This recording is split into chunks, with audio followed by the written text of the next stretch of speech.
InuYasha is an underrated classic that I rarely see discussed, and after watching most of it, it's become clear that InuYasha is an unconventional battle manga. The first unconventional trait is that it was not serial. The anime is very episodic.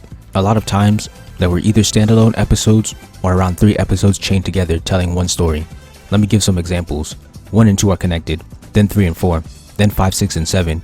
8 is alone, 9 and 10 together, 11, 12, and 13 are all standalone, 14 and 15 together. You could consider each of these chained episodes arcs, but that would result in maybe 30 plus arcs total, which is an insane amount. One Piece doesn't even have that many. I don't think I've ever seen an episodic battle manga outside of this one. And while I use the anime as reference, Anime Filler List tells me that the anime was very close to the manga and had very few filler episodes. The original InuYasha is 167 episodes long before the final act, yet it feels longer than the likes of Bleach or Naruto. This goes back to my video comparing episodics to serials. By having multiple short stories over a long period of time, it feels like much more progress is being made, rather than taking 12 plus episodes to complete a single task. This is not inherently better. It can be seen as a positive or negative depending on perspective. On one hand, the story can feel more grand and create more entertainment because of how long it feels. On the other hand, it can feel like there are too many side quests that distract from the main goal, or that events don't have enough episodes to build up a sense of epicness. There are actually a few traditional battle arcs in InuYasha, but only late into the story. The first one I'd consider an arc is the battle against the Shichinintai, or the Band of 7. This went from 102 to 126, which is 25 episodes. In this arc, the main group, Koga's group, and Sesshomaru's group are all chasing Naraku and are taking out the members of the Band of 7 one by one. This kind of felt like Soul Society, Sasuke Recovery, or Eni's Lobby. The next series of episodes I'd consider an arc would be the Princess Abi arc. This goes from 146 to 157, which is 12 episodes. This had Naraku working with Abi to open an entry to the Netherworld. The filler episodes in InuYasha, while not canon, stand out among other battle manga adaptations. The filler fits so well into the canon because of this episodic style. There are several canon episodes where very little overarching progress is made, so adding in a few more doesn't make a difference. Additionally, the filler was written so well that I didn't realize I was watching filler until I looked at Anime Filler List. The next unconventional trait is power-ups.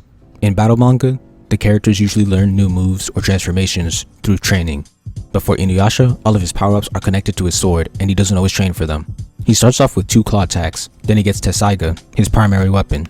Wind Scar and Backlash Wave aren't necessarily moves that he trained for. He just had to learn the conditions necessary to use them. And then his different versions of Tessaiga, like Red and Adamantine, are achieved by having the sword absorb something rather than training. His sword powers up rather than him. Additionally, none of his allies get power-ups, which is unusual. Sesshomaru gets Tensaiga as a power-up, and Koga gets Goraishi in the final act. This follows the trend of weapons as power-ups. The last unconventional trait is the romantic plot lines. The romance plays a major role in the story. Onigumo loved Kikyo, and InuYasha and Kikyo loved each other. Onigumo becomes Naraku for Kikyo. Then InuYasha is caught in a love triangle with Kagome and Kikyo, while Kagome is between Koga and InuYasha. Naraku has to take several measures to abandon his love for Kikyo in order to kill her. A lot of weight is put on Kagome's feelings towards Kikyo and InuYasha's relationship. And finally, Moroku and Sango have their own relationship.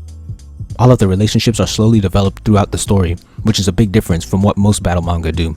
Naruto, Bleach, and Kimetsu took the road of having little hints during the story, and then having everyone get married during a time skip. Fairy Tail took the road of having explicit development, but having no one get together by the last chapter. In conclusion, InuYasha is an unconventional battle manga due to its episodic storytelling, its handling of power-ups, and its focus on romance. Thank you for watching. Please like, comment, share, subscribe, and check out my manga for free online. If you enjoy my content, please consider donating to my Patreon. All important links will be in the description.